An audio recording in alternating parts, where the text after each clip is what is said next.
Dr. Vanita Rattan, and this channel is dedicated to skincare for skin of colour. So a lot of you ask me, well, Dr. V, do we really need our own skincare? You know, why? Why do we need our own skincare? The reason is that if you are more likely to tan rather than burn, you are considered skin of colour. And that means that your melanocytes are large. Those are cells that produce the pigment melanin, and they are easily triggered. So I actually made a t-shirt for you that says, one scratch, one bite, one burn, and we hyperpigment. It says it on the back. So, and I'm sure most of you can relate. We cannot afford to have any inflammation on our skin, and a lot of the products that are on the market were really not designed for us. They were not really made with skin of color in mind. And I do think it's changing. I do think that as this channel grows and as more people are talking about it, I do think that a lot of the big brands do contact me to find out, okay, so what do we need to do? How do we reformulate?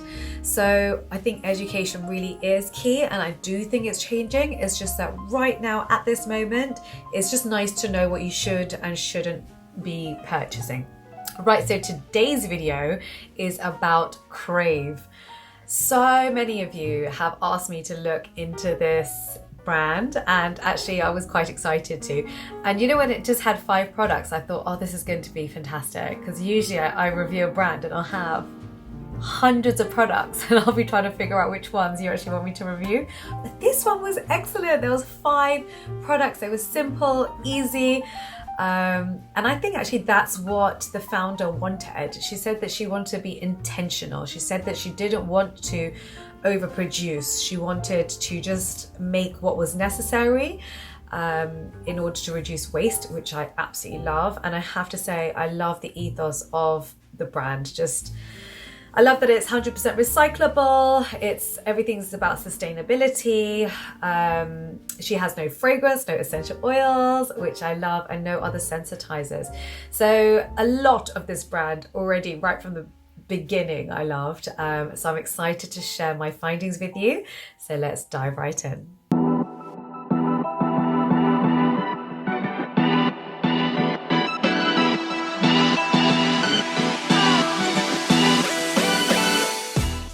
Okay, so starting off with the first product, which is their Hydrating Cleanser. And I love it. I'm just going to tell you from the beginning.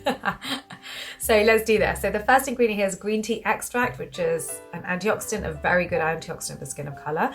It's packed with moisturizers. So it's got glycerin, it's got dipropylene glycol, it's got prunus dulcis oil, it's got cannabis sativa seed oil, it's got CAPRYLYL glycol, it's got PENTYLENE glycol. So I'm very happy with the state of the moisturizers in this cleanser.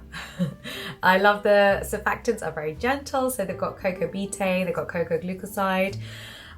So I would say purchase this if you've got sensitive skin, if you've got dry skin, if you've got normal skin. So it's actually a breath of fresh air, this particular cleanser. So this one definitely has Dr. V thumbs up. Okay, so the next product we're going to talk about is Oat So Simple Water Cream. Again, I love that it's a very short ingredients list, very simple. There's nothing in it that's going to irritate and added unnecessarily. So here they've got butylene glycol, squalene. These are great moisturizers. It's got BEHENYL alcohol in it. And some of you might be thinking that this is a drying alcohol. It's not. It's actually usually plant derived, and it's a thickening agent. So it's a good ingredient. It behaves like a fatty alcohol, which are good for your skin. If you want to know about alcohol in skin, make sure you watch my good and bad alcohol videos. Good and bad alcohols in skincare video. Get it right, Dr. V, you know? Okay, so with this one, I'd say it's also non-comedogenic. I love so many moisturizers out there say that they're non-comedogenic, and then you go through the ingredients list and there are comedogenic ingredients in there. This is not one of them. In fact, she hasn't even advertised this as non-comedogenic, but it is non-comedogenic, so I like it. Even if you have oily skin, this is good for you.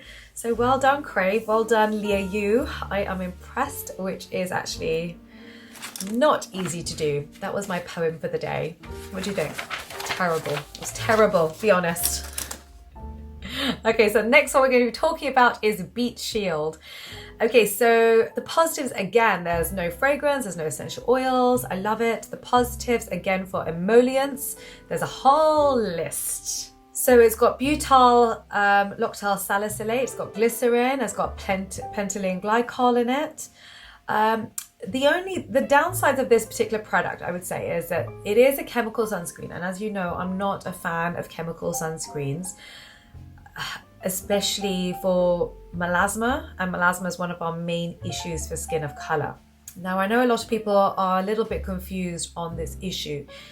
And the reason I say it is basically at my clinic, at the Hyperpigmentation Clinic, I've done to date 40,000 cases of pigmentation for skin of color with a 95% success rate. That's the largest number of cases done by one clinic, by one doctor. And so I'm in a very lucky position because I can actually look at our data and look at who's getting the best results and who isn't. And one thing that keeps coming up is that those people with using physical sunscreens tend to get better results than chemical sunscreens. And the theory behind it is that with chemical sunscreens, the way chemical sunscreen works is that chemical bond breaks when UV hits it, thermal energy scatter happens, and we don't want any energy on our skin, whereas physical tends to reflect most of it. So that's why I tend to say, and especially with my own melasma, I'm sure if you've watched my summer skincare routine or my holiday vlog where I'm literally white zinc oxide mask all day long in the sun. It's the only way for me to make sure I keep my melasma under control. After my second baby, Josh, who I love dearly but was not good for my skin, he left me with melasma, and I had to treat my own skin. And anyone that's had melasma knows how obsessive you have to be with your sunscreen. I mean, to the point that I created the world's first anti-melasma sunglasses because my melasma happens here, and so I literally created almost like a mask which covered my melasma so that I knew not only do I have my physical sunscreen on, not only do I have my my hat on, I also had a physical shield protecting my face. So I know I'm an extremist. I think you can tell just generally, if you follow me, that's the sort of person I am. But yeah, I would always say wear physical. And so this one is chemical. If you love chemical, that's fine, but you know, I'm not a fan. The fifth ingredient here is alcohol, which has been used as a solvent, and as you know, alcohol's not great, it's not UV stable. It does lead to a free radical party on the skin, which I'm not a fan of. It's not a party you want to be at. It does lead to premature aging. In addition, more evidence is coming out about chemical sunscreens and how they build up in your blood, and you can see it in your urine after 3 days of use. And don't forget, sunscreen you wear day in, day out. You never take a break. In the winter, I got my sunblock on. I mean, I'm talking about in the United Kingdom where it rains a lot. I'm still wearing my sunscreen. So it's just another reason why I tend to say go and buy physical, avoid chemical if you can. The next product here is called Great Barrier Relief, and I have to say I love the name. That's such a cool name. So it's got a huge list of emollients that I love. It's got dipropylene glycol, rosea fruit oil, it's got glyceryl oleate, it's got squalene, it's got acetylglucosamine, it's got ceramide NP, plus lots more. The fifth ingredient here is niacinamide, and as you all know, niacinamide is fantastic. Make sure you watch my niacinamide video if you haven't. It's one of the key ingredients that we need in our skin. It's great for erythema, that's redness of the skin, any inflammation. It's a sebum controller. It's great for texture, pores, pigmentation, basically everything. So niacinamide is your friend, and it's the fifth ingredient. So I absolutely love this product. Really, at nighttime, what you want to do is make sure you have no dirt on the skin, no makeup on the skin, and you want to hydrate. Hydration, hydration, hydration. In fact, I triple hydrate at nighttime. That's how important it is. When you hydrate your skin, you're creating a healing environment for your skin to recover. It can do a lot of the work itself, but it needs that hydrating environment. That's why air conditioning is not your friend at nighttime, because in the morning your skin feels dry, cracked, oh, and it's crying. Your skin is crying. And so it's really important to hydrate. Okay, so moving on to their last product, which is kale-lalu-yaha. I'm loving these names, I have to say. I feel like I'm on a holiday. Okay, right, so talking about the first ingredient is aloe, which is anti-inflammatory, love it. The moisturizers here are butylene glycol, BRASSICA extract, excellent. The antioxidants here are malus extract. The anti-inflammatory here are things like allantoin, it's got panthenol in it. The only downside of this product is that the fifth ingredient here is glycolic acid. And I know a lot of people are fine with glycolic acid. The issue is, I've just seen a lot of burns when it comes to glycolic acid. A lot of people come and see me after they've burnt with glycolic acid and have pigmentation left behind. So what happens is glycolic acid is a very small molecule. It's actually the smallest of all the AHAs. And so it flies through the skin very quickly and can inflame the skin and lead to pigmentation. They're called hotspots. And it's the reason I tend to tell you to avoid glycolic if you can. There are much better AHAs. You know my favorite is Mandelic. That's the one I use in my clinic at the Hyperpigmentation clinic. Just, you know, for me, I just want to have 0% burns for skin of color.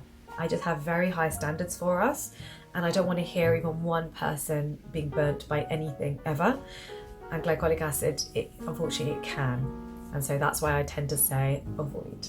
Don't forget to download your free guide. The link is down below.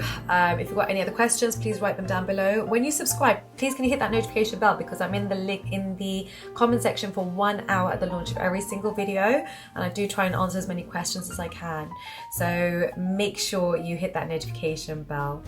Thank you very much for watching.